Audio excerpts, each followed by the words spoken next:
Vi er på jagt med Omni Hunting Safaris, og det er Johnny, som er vores professionelle hunter. Vi kører i hans bil.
Morgen her på vores bed and breakfast.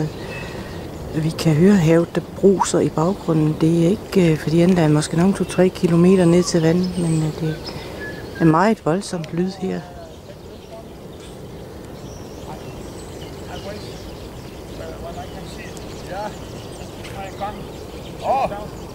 Preben og Johnny, de er lige ude og kigge lidt på køerne, tror jeg. Vi venter på, at der skal komme en og tage os med på en jagt her til morgen.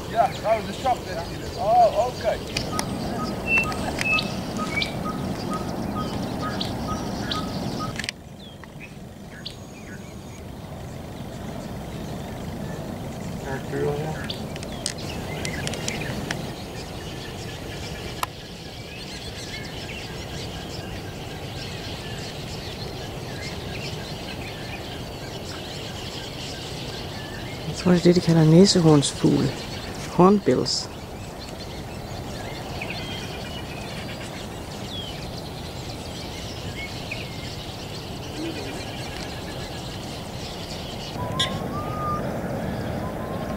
Rigtig så er der en hel flok, der sidder i et træ her lige ved vores bed and breakfast hytte. Og det er Johnny, der fløjter. Det er ikke fuglen.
Sorry. That's an oldie. Yes, it's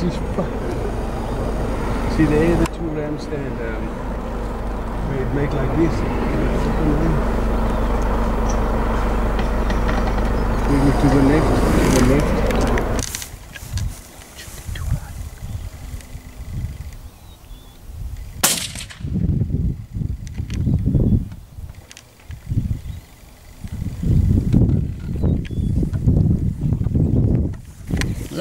Så fik han sin bushbuck.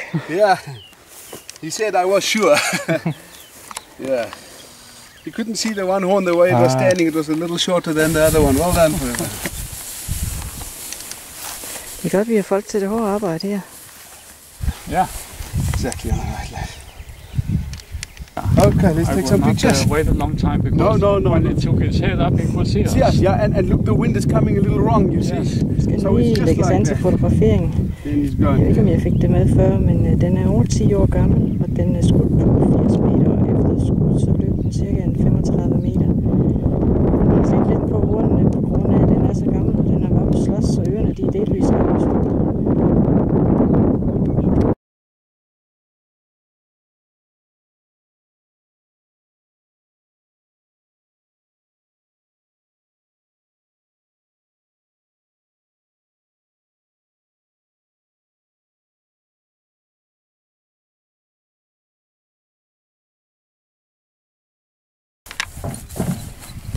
Skal vi lige have læsset dyret. Det blev skudt klokken cirka 10 minutter i 11. Yeah, I'm not sure. I think maybe it's on this side. That's so I don't think who's escaping your animals.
is rijden. Det ser godt ud. Ja, maar misschien hij vader mogen laten het niet kwijt werden. Ja, dat gaat Het is een stukje. Det er herfra, Preben han er skudt. Helt her på den anden side træerne. 245 meter. Der ligger de så. Hundene har fundet den. En kæmpe waterbug.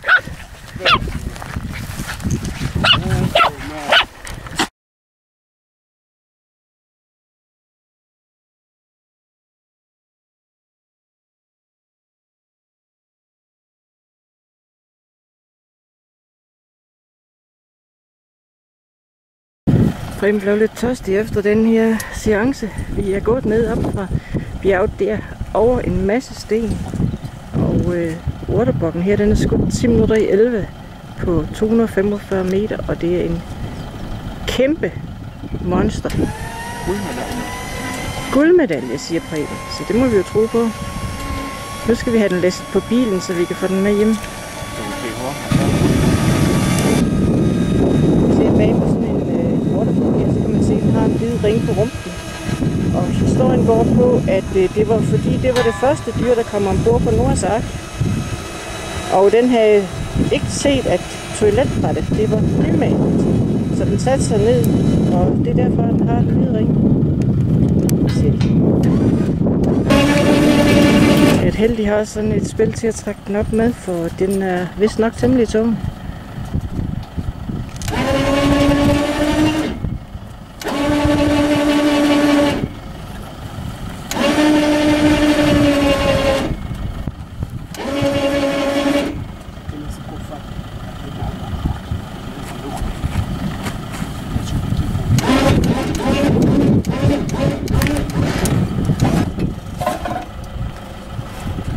Så er den ved at være læsset på bilen.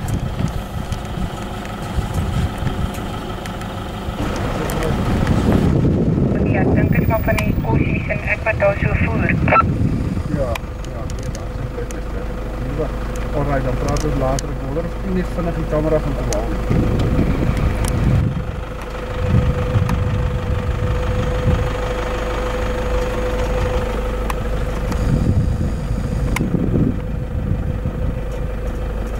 Så er der en stor flok wildebeest hernede.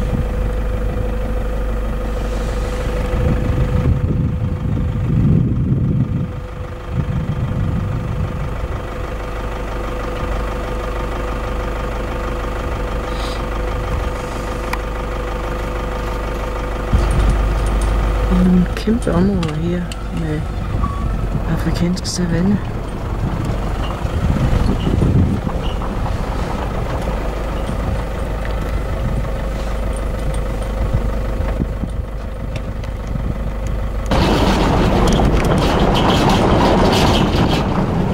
Skam det måske sådan, når vi kører, fordi der er faktisk rigtig mange dyr lige her.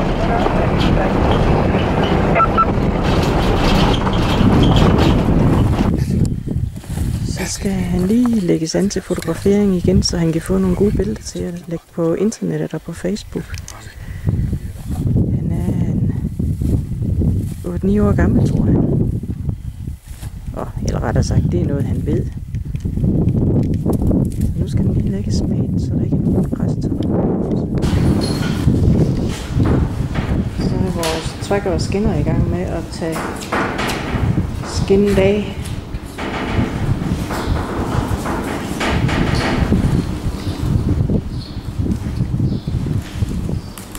Johnny, han er ved at måle trofæet, hvor stort det er.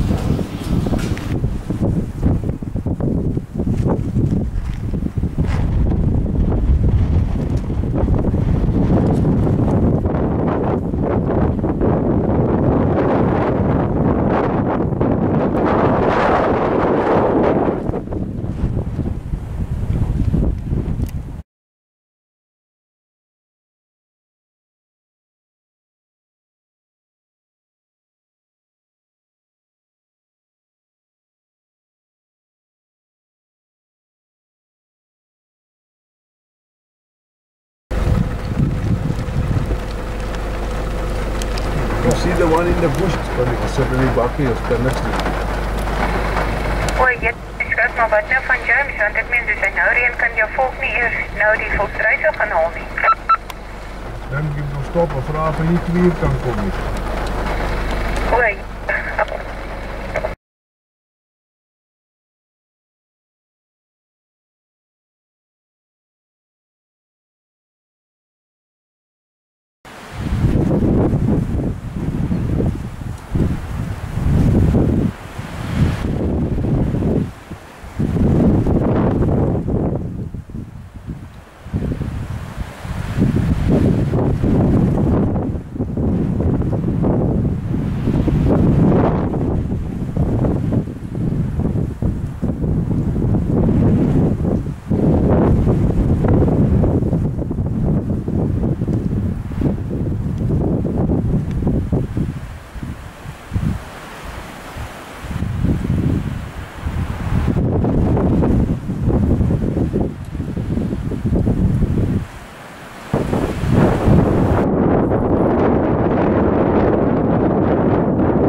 Så det er sgu et stort svin. Et vortesvin. Og nu skal de lige have det slæbt herop, hvor vi står, så vi ikke behøver at gå hele vejen ned ad bakken. De kommer slævende med det der. Og hundene, de er fuldstændig begejstrede.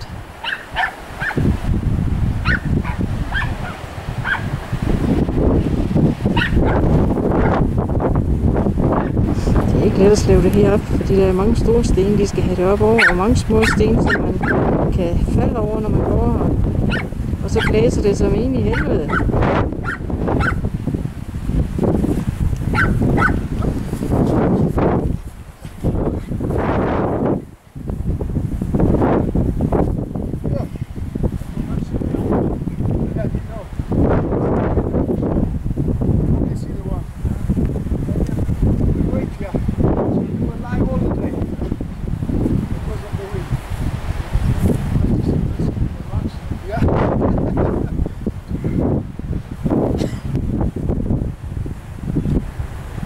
Jeg tror ikke, de skal have pusten, og så imens så står de lige og drøfter, hvad det var, de skød, hvorfor den nu gik den vej, den gjorde, og som de nu plejer.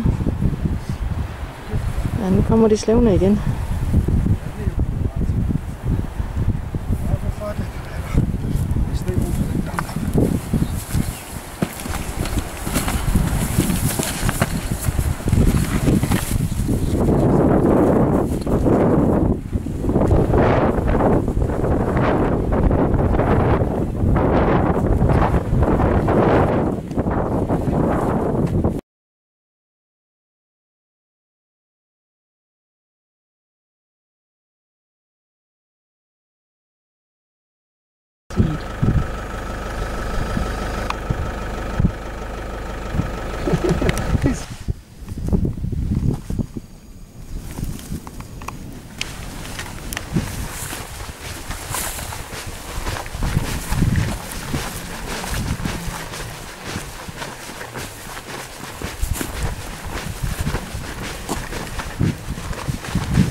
Der ligger så den blæsboks, som Preben lige har skudt. 236 meter.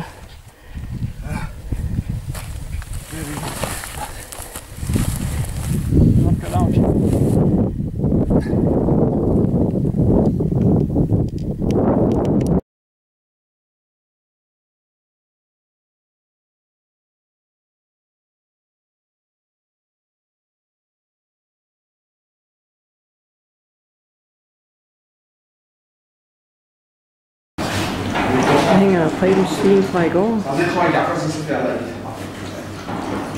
Og nu skal de lige have ordnet den blastbuk, som han lige har skudt. Så for vores trykker og skinner, han går i krig, og Janne hjælper ham.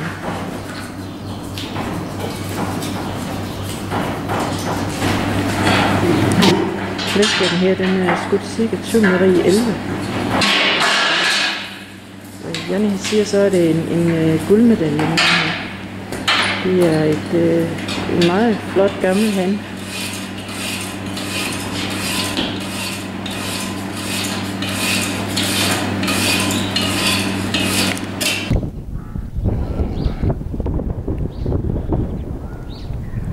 Ja, vi er nede ved Rubbestrøm. Så er de lige i gang med at tage skinnet af chakalerne her. Det er vist nok en af Jonnes kammerater, der skal have skinnet.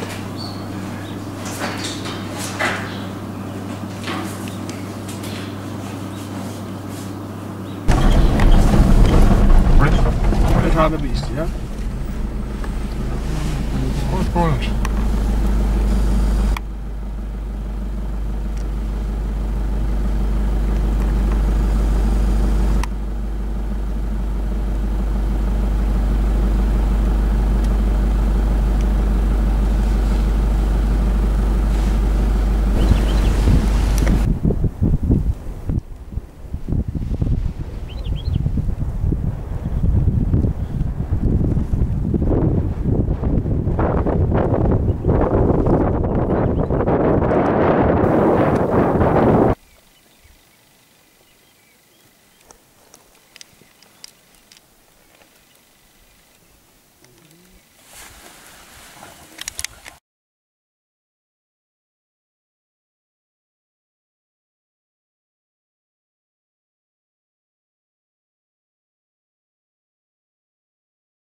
En stor flok kuduer, og vi er på jagt efter kudu, men de her, de er altså ikke store nok.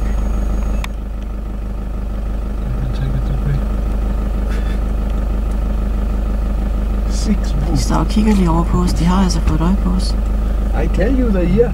You can take in one shot. You can take two. I think you get some good video now. It's beautiful.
Preben har lige skudt en kudu her.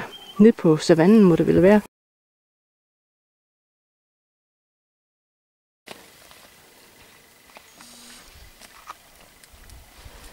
Der ligger den så stendød. Skudt lige i hjertet. De andre de er ude for at se, om de kan finde en måde at få bilen herop på, for det er godt nok noget uvejsomt terræn. Så fik de hentet bilen og er på vej heroppe, og der er ikke nogen vej overhovedet. Om omzwaai. Dan jij die sterft voor mij zo. En gaat met die kop uit. Vi skal se, om de kan få den lagt, så vi kan tage billeder af den. Det er jo noget af et tungt dyr at flytte med, så de har lagt den på sådan en plastiksæk. De kæmper noget med det. Ja, is too big. Oké, dan moeten we hem omrollen.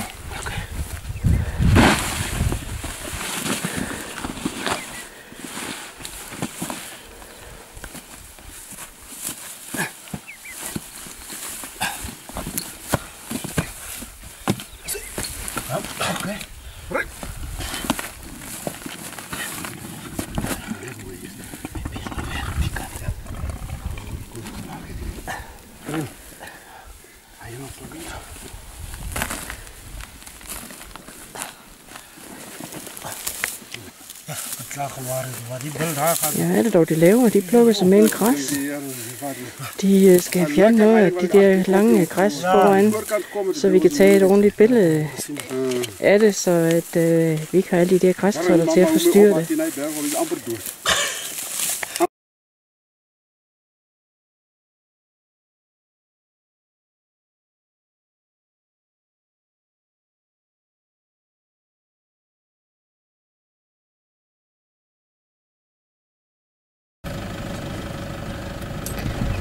Så det virker klar til at få læsset dyret. Stik, vores trækker, han har taget indvoldene ud, og det betyder så, at der er lidt mindre vægt på, men alligevel er det en temmelig stor tyr, der skal læsses her. Og de er selvfølgelig bange for at ødelægge noget, så de gør det forsigtigt. Og her har vi så den store hunter. Er du glad? Meget glad. Du er meget glad. Overglad. Overglad endda. 3 år har man taget. Ja.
He's posing. Yes.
You pull the triggers.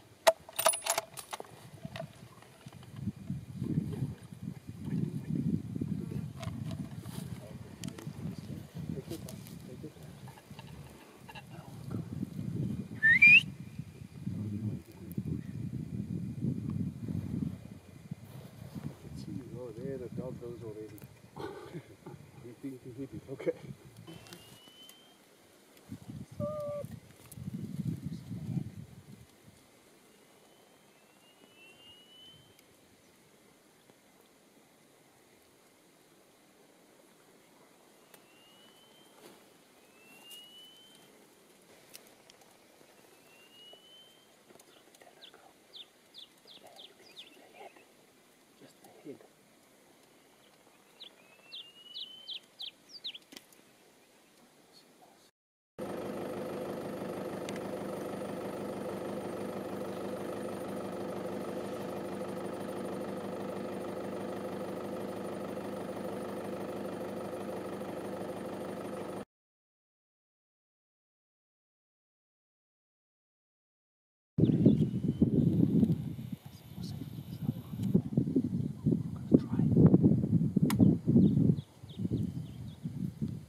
Stoned it.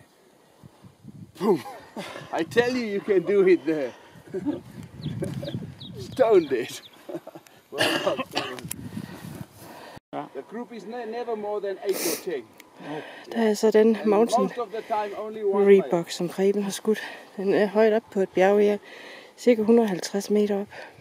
Og den blev skudt cirka 20 minutter over 9 på den sidste jagtdag. 2 minutter 8. Preben retter mig. Klokken er ikke så mange endnu. Så skal dyret ned ad bjerget, og der er lang vej endnu. Også for mig. Hej hej. See you later.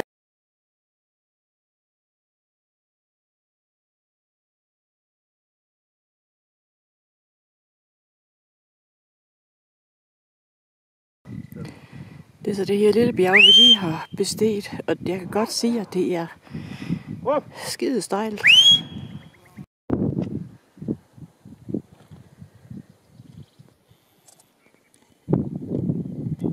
Can you sit a little this way, so much this way? Så bliver der lige taget et billede af Mountain Reebok.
den 117. en springbuk igen. Yeah, there is. Og prøve at vende den om, så vi kan se den der hale, der går op. Have you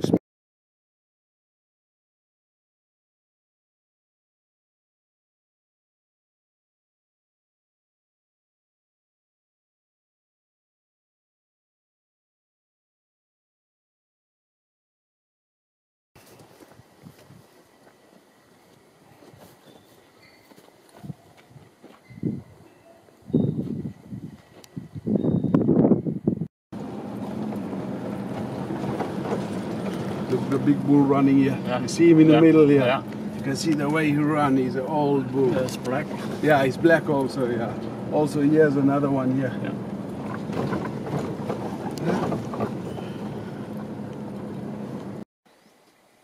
Det er nu den aller sidste jagtdag, og Preben har skudt sin springbok. Og nu er vi kørt med Johnny hjem til ham selv, og han har taget os med en tur ned til floden. Hvor det jo er fantastisk flot. Bagefter skal vi med ham hjem. En tur til hans private hjem.